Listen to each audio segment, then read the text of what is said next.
There once existed a city so beautiful, so rich, and so full of life, that people spoke of it as a paradise on earth, a place where gold and silver filled the homes of men.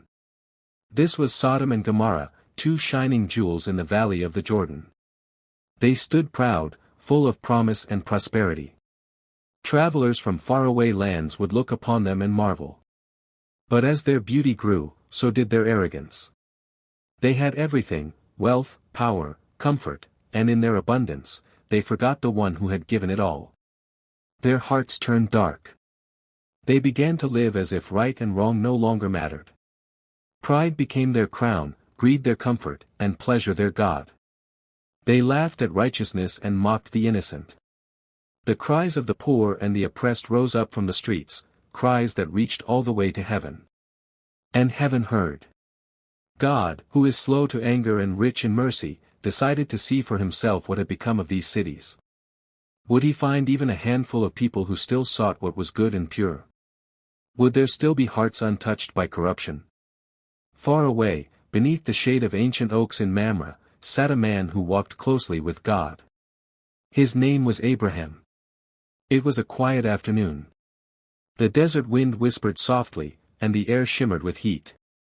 Abraham sat at the entrance of his tent, resting his eyes on the horizon. Then suddenly, he saw three men standing nearby. Something stirred in his spirit. These were no ordinary travelers. He ran to them and bowed low to the ground. "My lord," he said, "if I have found favor in your eyes, do not pass your servant by. Let me bring water to wash your feet. Rest under this tree. Let me prepare a meal to refresh you before you continue your journey." The visitors agreed. Abraham hurried to his wife, Sarah, and together they prepared a feast, fresh bread, milk, and a tender calf. When the meal was ready, Abraham stood by humbly as they ate, never suspecting that the very presence of God was sitting before him. When the meal was finished, the Lord turned to Abraham and said, "The outcry against Sodom and Gomorrah is great. Their sin is very grievous. I will go down to see whether they have done all that has been reported." The two angels rose and began their journey toward Sodom, while the Lord stayed behind with Abraham.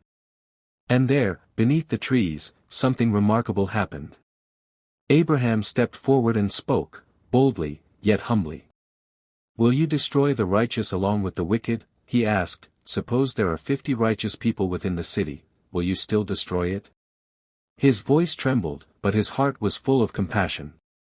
The Lord replied, "If I find 50 righteous people in Sodom, I will spare the whole city for their sake." Abraham hesitated, then spoke again. "What if there are 45? What if only 40? What if 30? 20? Each time, God answered patiently, "For their sake, I will not destroy it." Finally, Abraham said, "Let me speak just once more. What if only 10 are found there?" And the Lord said, "For the sake of 10, I will not destroy it." Then the Lord departed, and Abraham returned to his tent, his heart heavy but full of hope.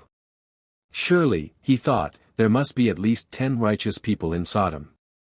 Evening fell. In the distance, the two angels approached the great gates of Sodom. The city glimmered under the setting sun, walls tall and proud, streets alive with laughter, music, and desire. But the laughter was hollow. It was the laughter of people who no longer feared anything, not even God. Sitting by the gate was Lot, Abraham's nephew. Years ago, he had chosen to live here because the land was rich and fertile. But now, he sat uneasy, a righteous man surrounded by corruption. When he saw the two travelers, he rose quickly and bowed low. "My lords," he said, "please come to your servant's house and spend the night. You can wash your feet and rise early to continue your journey." The angels replied, "No, we will spend the night in the square." But Lot knew the city too well.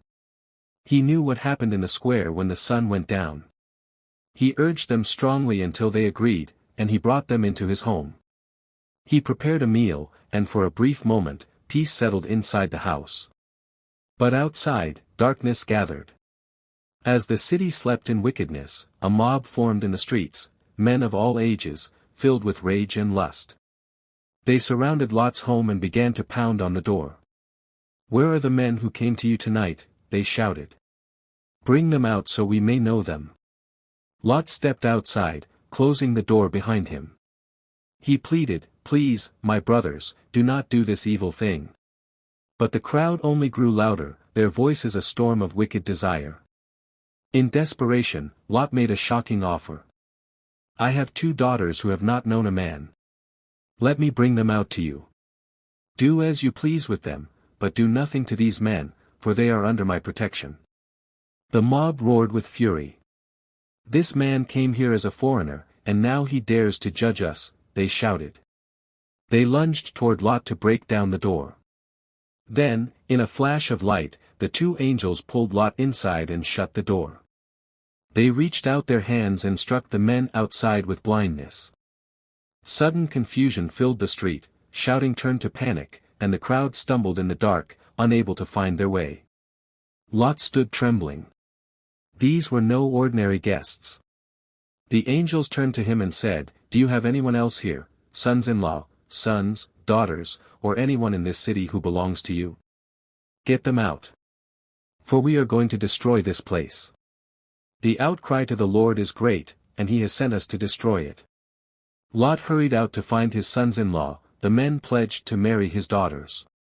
"Quick! Leave this place," he pleaded. "The Lord is about to destroy the city." But they laughed. To them, his words sounded like a joke. Judgment was the last thing on their minds. As dawn approached, the angels urged Lot again. "Hurry! Take your wife and your 2 daughters and leave, or you will be swept away." But Lot lingered, perhaps afraid, perhaps still tied to all he owned. Then the angels seized their hands, Lot, his wife, and his daughters, and led them out of the city. It was mercy, pure mercy. For even in judgment, God remembered Abraham's prayer. Once outside, one of the angels said, "Run for your lives. Don't look back. Don't stop in the valley. Flee to the mountains, or you will be destroyed." Lot pleaded, "Please, my lord, I cannot flee to the mountains. Let me escape to that small town over there, it is only a little one." The angel replied, "Very well. I will not destroy that town. But hurry. I can do nothing until you reach it." And so Lot ran toward the small town called Zor, which means, small. Then the sun rose over the land. A strange stillness hung in the air. And suddenly, the sky tore open. Fire and burning sulfur rained down from the heavens. The cities of Sodom and Gomorrah were engulfed in flame. Buildings crumbled. Fields turned to ash. The lush valley that once looked like paradise became a wasteland of smoke and ruin. The ground shook beneath the weight of divine judgment. And the laughter of the wicked was silenced forever. But as Lot and his family fled, his wife turned back. Maybe it was curiosity, maybe grief for what she left behind. Her eyes longed for the life she once knew. And in that single moment of disobedience, she was transformed, her body frozen, her skin turning pale and brittle like salt under the sun. She became a pillar of salt, standing as a monument to what happens when the heart looks back after God has called it forward. Lot and his daughters continued to Zor. But fear lingered in their hearts. They left Zor and took refuge in a cave high in the mountains. And there, far from the ashes of Sodom, another tragedy unfolded. Believing the world had ended and no man would come to them, Lot's daughters made a terrible choice. They got their father drunk, and each bore a child by him.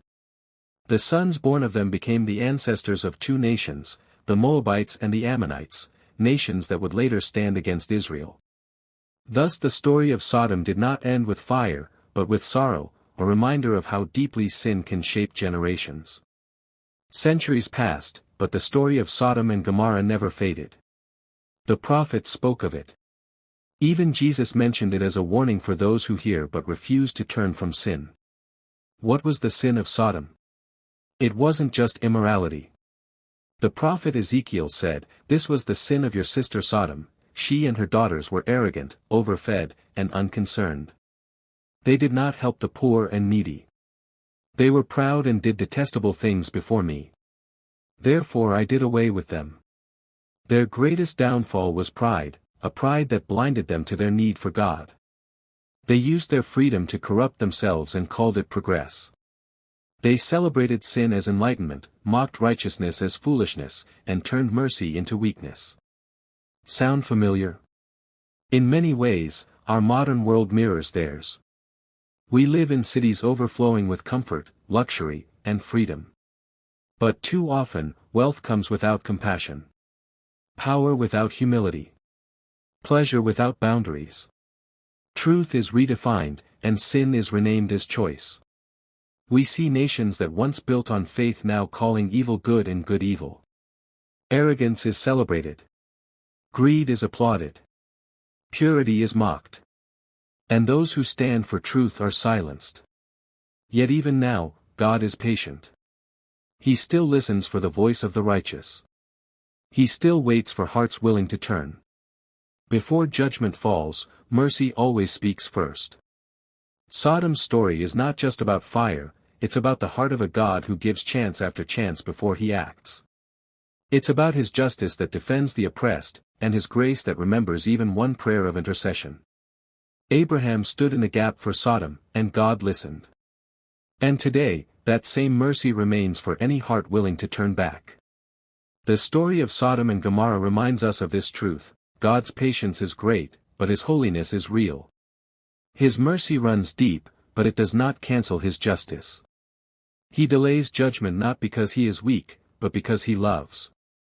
And yet, when mercy is refused again and again, the fire eventually falls. But for those who listen, there is hope. There is always hope.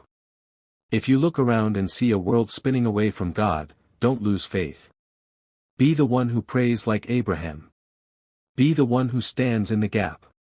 Be the one who chooses the narrow road, even when the crowd mocks you. Jesus said, "Enter through the narrow gate, for wide is the gate and broad is the road that leads to destruction, and many enter through it. But small is the gate and narrow the road that leads to life, and only a few find it." Sodom followed the crowd, and the crowd perished. But Abraham stood apart, and God remembered him. Today, the choice remains the same. Will we follow the multitude into comfort and compromise? Or will we stand firm in faith, even if it means walking alone? The story of Sodom and Gomorrah is more than ancient history. It's a mirror held up to our world, a gentle but urgent reminder: don't look back. Don't be tied to what God is calling you out of. Don't linger in the valley when he's leading you to the mountains. Because the same God who judged Sodom still saves today. He still rescues families. He still honors the prayers of the faithful. And he still extends mercy before judgment. So, if you ever wonder what kind of God we serve, remember this story. He is a God who listens. A God who warns. A God who saves. And a God who calls us not just out of destruction, but into new life. The fire that once fell is not only a story of punishment, it's a plea across time, a voice that says, "Turn back. Remember me. I am still merciful." May we learn from their story. May our hearts stay soft. And may we never forget that the safest place to stand is in the hands of the God who judges rightly and loves completely.